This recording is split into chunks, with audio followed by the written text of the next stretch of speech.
Hi, my love. Welcome back. Somebody near you is trying very hard not to fall for you. And it is failing. The calmer and more unbothered you stay, the more emotionally distracted they become. They keep waiting for some clear sign from you, and instead, you just stay unreadable.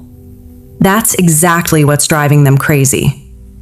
I'm Emma, and if this is your first time here, I'm really glad this reading found you tonight, because the energy coming through is extremely specific, detailed, and honestly a little intense. So get comfortable. Let's get into it.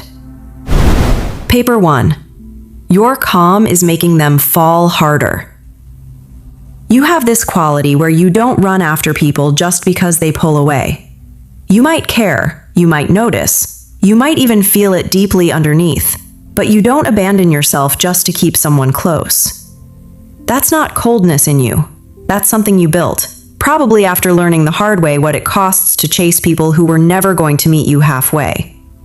They expected more reaction out of you, a little more reaching, a little more proof that they had some kind of pull over you, the way most people give that proof without even realizing they're doing it. Instead, you stayed calm. You let their energy reveal itself instead of performing yours to compensate. And that's what shook them. Because when someone doesn't chase, the other person is left standing there facing their own desire with absolutely nothing to hide behind. They can't say, "She wanted me more," the way they might with someone else. This time, they're the one checking their phone, replaying the conversation, wondering if they read it wrong. And that reversal, the fact that they're suddenly in the position of wanting more than they're getting, is not a position they're used to being in. It's rearranging something in how they see themselves, not just how they see you. Your silence feels like power to them. Your silence doesn't read as empty to them. It reads as self-respect. You can smile, speak softly, stay completely polite, and somehow still make someone feel like they're standing outside a locked door, close enough to see the light under it, but with no idea how to get in. They know you're not the type to beg or make a scene. You're not going to cry about it, argue about it, or demand an explanation. You're the type to quietly decide, quietly detach, quietly step back without ever announcing that you're doing it. And that unsettles them far more than any drama ever could, because drama at least gives someone something to push against, something to apologize for, something to fix. Your calm gives them nothing to grab onto. There's no fight to have. There's just you, steady, and them, spinning slightly, trying to figure out where they actually stand. They've started noticing themselves overanalyzing your tone in texts, your pace of replying, whether a period at the end of a sentence meant something or meant nothing at all. That kind of overthinking doesn't happen to people who feel secure. It happens to people who've lost their usual footing. They watch you more than you know. They notice how you move, how you respond, how you carry yourself when you think nobody's paying attention. Not in a way that feels invasive, more in the way someone studies something they're trying to understand, turning it over in their mind long after they've looked away. Something about your presence keeps pulling their focus back, even when they try to act casual about it, even when they physically look somewhere else in the room to prove to themselves they can. What gets them is that you're not performing for anyone. You're not trying to be watched, you're just existing in your own rhythm. And that makes watching you feel even more private to them, like they're seeing something in your ordinary moments that most people walk right past. You didn't force your way into their thoughts. You slipped in quietly. And that's exactly what makes it so powerful, because the things that arrive without effort tend to stay the longest.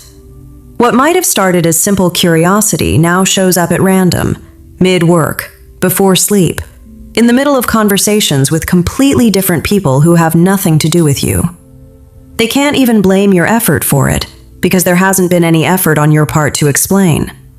That's the part that gets under their skin the most. They have to admit, privately, that the pull is coming from somewhere inside themselves, not from anything you engineered. Your mystery makes them want to earn you.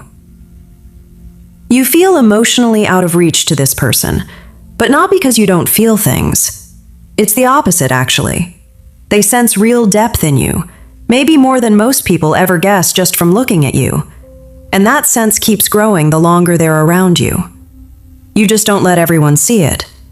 You've decided, somewhere along the way, that not everyone earns the version of you that feels things all the way through. That creates a quiet ache in them. They want to be the exception. They want to get past the calm surface and reach whatever's underneath it, the part of you that isn't managing anyone's comfort or performing steadiness. But they also know, somewhere honest in themselves, that they can't demand access to that. You have to choose to open up, on your own timeline, for your own reasons, and that choice feels enormous to them, bigger than anything they've had to wait on with someone else. You don't light up for every compliment. You don't melt just because someone notices you. You don't hand your attention to people who only bring surface-level interest, no matter how charming or persistent they are. That's not arrogance in you.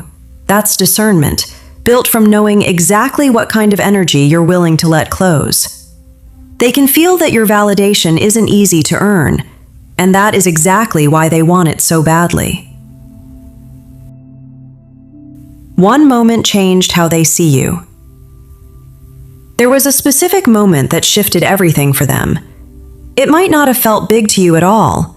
Maybe you just stayed composed under pressure, walked away calmly from something that would have rattled most people, or simply didn't react the way everyone else in the room did. But for them, something clicked into place, quietly, without any announcement. After that moment, they stopped just noticing you and started studying you. That's a very different energy. Noticing is passive. Studying is active, intentional, the kind of attention someone gives when they've decided you're worth understanding on a deeper level. They wanted to understand what made you the way you are, what built that steadiness, what's underneath it. And the more they looked, the more they realized you weren't someone they could easily categorize or explain away with a simple label. They're used to being the calm one, the one who can step back from a situation without losing sleep over it, the one other people tend to chase rather than the other way around. With you, none of that holds. Acting unaffected doesn't work.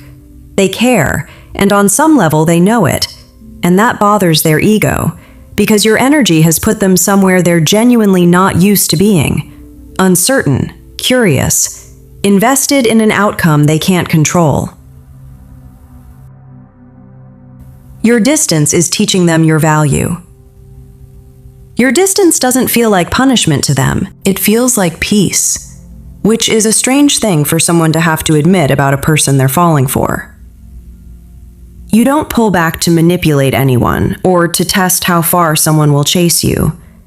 You pull back when something feels unclear, unbalanced, or genuinely not worth your full energy yet. And that kind of distance carries no desperation in it at all. They can sense that if you walked away completely, it wouldn't be to provoke a reaction out of them. It would be because you were genuinely okay choosing yourself over staying somewhere uncertain. And that awareness makes them feel the weight of a possible loss before they've even fully had you, which is an unusual kind of ache, grieving something that technically hasn't happened yet. On the outside, they seem completely fine. Normal voice, normal pace, composed face, nothing that would tip anyone off.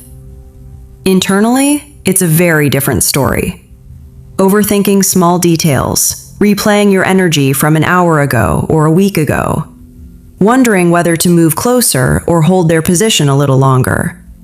They may even feel frustrated with themselves over the moments they had a real chance to be direct with you and let it pass instead. Now they're carrying those unfinished moments around, and it's making the pull toward you stronger, not weaker. Your independence broke their ego. They're used to people chasing them, overthinking about them, needing something from them that they can choose to give or withhold. With you, none of the usual patterns worked. You stayed grounded, calm, completely yourself, whether they leaned in or pulled back to test the waters. And the longer they watched that hold steady, the more they realized it wasn't an act you were putting on for effect. It was simply who you are. That hit their ego harder than they expected, because now charm alone won't get them closer to you. Their usual shortcuts don't apply here. They actually have to be honest, direct, and a little vulnerable. Things they haven't had to be in a long time with anyone. And being chosen by someone this independent, someone who clearly doesn't need them to feel complete, would mean something entirely real if it happened. They've met attractive people before. They've had chemistry before. The easy, obvious kind that burns fast and fades just as quickly. But your energy combines something they don't usually find together in one person. Softness with real strength. Mystery with genuine warmth. Independence with actual emotional depth underneath it. That combination isn't common, and on some level, they know it. That's exactly why they can't stop circling back to you in their mind, even when they try to talk themselves out of it. And that's where I'll leave this reading today, my love.